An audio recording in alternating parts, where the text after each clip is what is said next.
हमारे साथ मौजूद हैं डॉक्टर फैसल सुल्तान साहब जो कि वज़ीर-ए-आज़म के मुआविन ख़ुसूसी हैं बराए सेहत। उनको वेलकम करते हैं। अस्सलाम वालेकुम डॉक्टर साहब। वालेकुम अस्सलाम जी। डॉक्टर साहब बहुत शुक्रिया आपने वक्त दिया।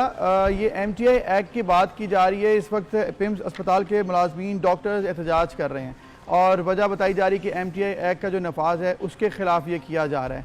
ये MTI एक्ट है क्या? KP में तो ये नफाज कर दिया गया लेकिन फेडरल गवर्नमेंट इसको अब इख्तियार कर चुकी है। इसके ऊपर क्यों तहफ़्फ़ुज़ात हैं लोगों के? देखिए, इसमें दो तीन चीज़ें हैं जो समझने की हैं और अगर हम वो समझ लें तो ये सारा जो सारे तहफ़्फ़ुज़ात हैं, परेशानी है, वो ख़त्म हो जाती है। पहली बात यह है कि आखिर क्या मकसद है, इतनी क्या मुसीबत है, क्या वजह है कि ये चीज़ की जाए। इसकी वजह बड़ी सादी है। देखिए, ये अस्पताल बने हैं आवाम की सर्विस के लिए, लोगों को मियारी सेहत की सहूलियात फ़राहम करने के लिए। तो हम सब ने अपने आप से सवाल ये पूछना है कि क्या आज हम खुश हैं उन सहूलियात से जो हमें इन इदारों में मिल रही हैं।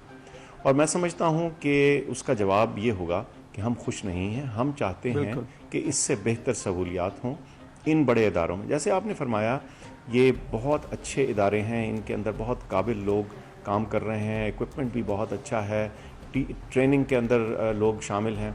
तो बहुत अहम चीज़ ये है कि इनको उस तरह से फ़ाल बनाया जाए कि इनकी ये जो सारी काबिलियत है उसको पूरी तरह मुअस्सर बना दिया जाए जी।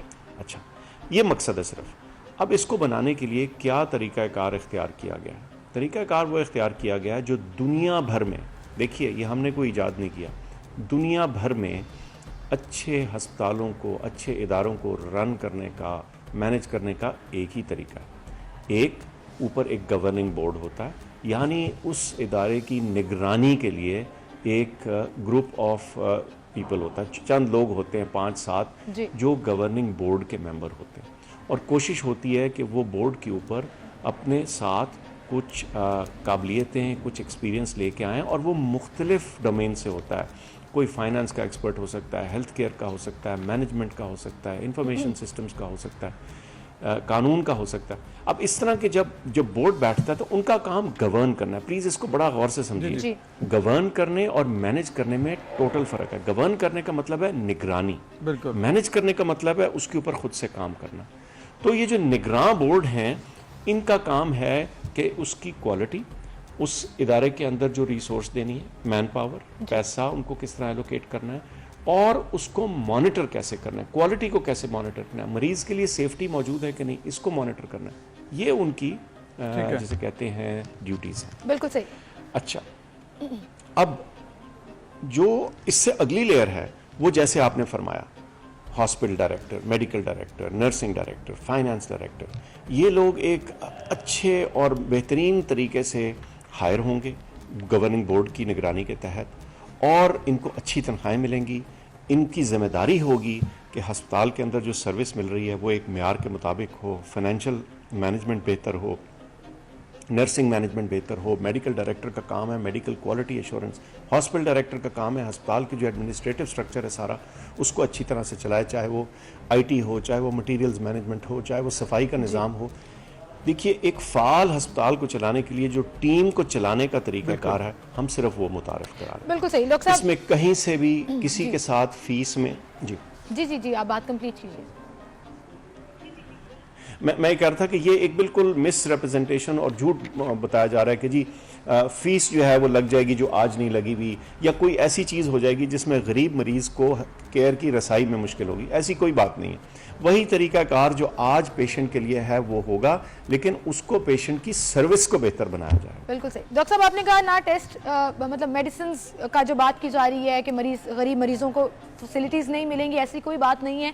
अभी चेक एंड बैलेंस नहीं रखा जाता, अभी किसी से जाके पूछा नहीं जाता कि आपका ताल्लुक क्या है, आपका किस बैकग्राउंड से है। जो जाके मुफ्त इलाज कराना चाहता है उसको मिल भी जाता है। निगरान बोर्ड का आपने जिक्र किया, जिन काबिल लोगों के लिए ये पूरा आपने जैसे बात शुरू की थी कि पूरा सेटअप लगाया जा रहा है, अगर उन काबिल लोगों को ही तहफ़्फ़ुज़ात हैं तो इज़न्ट इट वर्थ इट कि उनको बिठाकर मिलकर कोई सिस्टम बनाया जाए? देखिए, ये सारी बात मिलके कई दफ़ा हो चुकी है, लेकिन एक चीज़ समझने की है, वो ये है, दो बातें मैं कह दूं। एक तो ये कि आईने नौ से लोग डरते हैं। कभी भी जब आप बेहतर चीज़ लाने की कोशिश करें तो जो अंदर एंट्रेंच सिस्टम होता है, जो लोग अंदर पहले से बैठे होते हैं, कई दफ़ा उनको सिर्फ एक तब्दीली का खौफ होता है, चेंज का खौफ होता है। बेहतर चेंज से भी कई दफ़ा लोग घबराते हैं कि पता नहीं क्या होगा। लेकिन ये गुफ्तगू बहुत अरसे से जारी है, कई दफ़ा लोगों को एंगेज किया गया है, उनको समझाया गया है।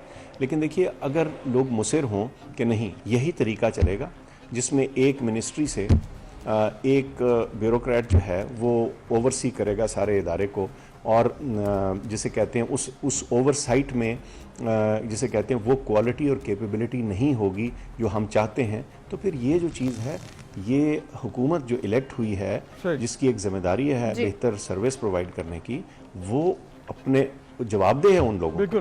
तो ये हम इस चीज़ के लिए नहीं रोक सकते कि चंद लोगों को सिर्फ छोटी छोटी चीज़ों पर मिस इन्फॉर्मेशन के ऊपर। यहाँ पर अब मामला ये हमें नज़र आ रहा है कि डॉक्टर्स के अलावा लोग भी परेशान नज़र आ रहे हैं। बहुत सी रिपोर्ट्स ऐसी आई हैं कि जो मेडिकल टेस्ट जो अस्पतालों में मिलते थे उनके रेट बढ़ गए हैं। फिर जो पर्ची फीस थी जो 5 रुपये थी, फिर 50 हुई, 100 हुई, और अब तो 150 तक पहुँच गई है पर्ची फीस सिस्टम, जो कि बहुत आसानी थी एक आम गरीब मरीज़ के लिए। इस पर जो चेंजेस आ रही हैं ये किस वजह से हो रही हैं? फिर देखिए, अव्वल तो ये हम जो कल तो पहली दफ़ा बोर्ड की मीटिंग हुई है, तो इसमें तो अभी कोई चेंजेस नहीं है, पहली तो बात ये है। सो ये तो कंप्लीट मिस इन्फॉर्मेशन। अगर कोई चेंजेस इससे पहले किए हैं तो वो तो इससे पहले किए हैं।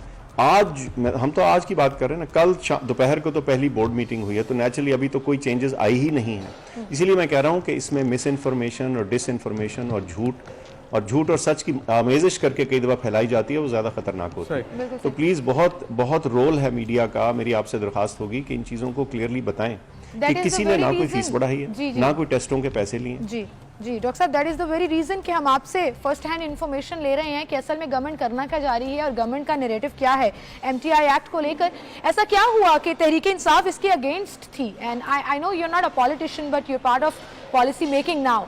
ऐसा क्या हुआ? What made you change? Privatisation के बहुत अगेंस्ट थी ये गवर्नमेंट, अब प्राइवेटाइजेशन की तरफ जाया जा रहा है। वेस्टर्न कंट्रीज की मिसाल दी आपने अभी, वहां हर शख्स इंश्योर्ड है और मेक श्योर करती है स्टेट कि उसको फैसिलिटीज मिले। जी अच्छा किया आपने ये पूछ लिया।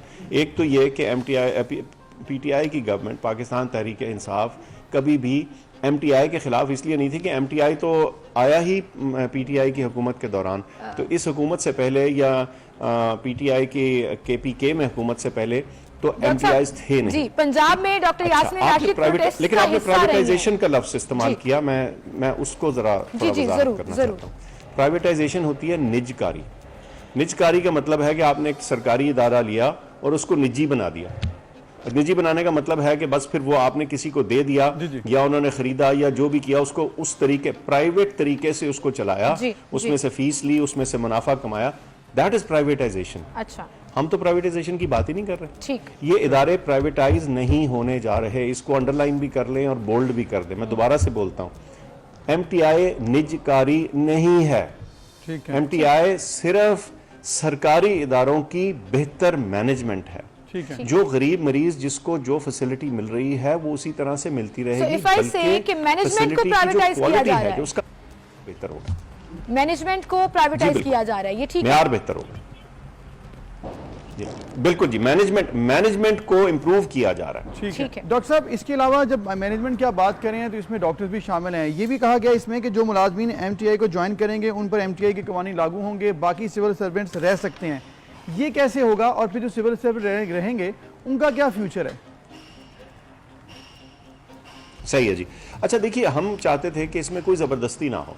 अगर किसी का ख्याल है कि बतौर सिविल सर्वेंट रहने में उनको कोई फ़ायदा है या उनको कोई फियर है, परेशानी है एमटीआई का मुलाजिम बनने में, तो हम ज़बरदस्ती ना करें। इसमें ज़िंदगी में चॉइस होना या अपना इख्तियार अपने पास रखना एक अच्छी बात है।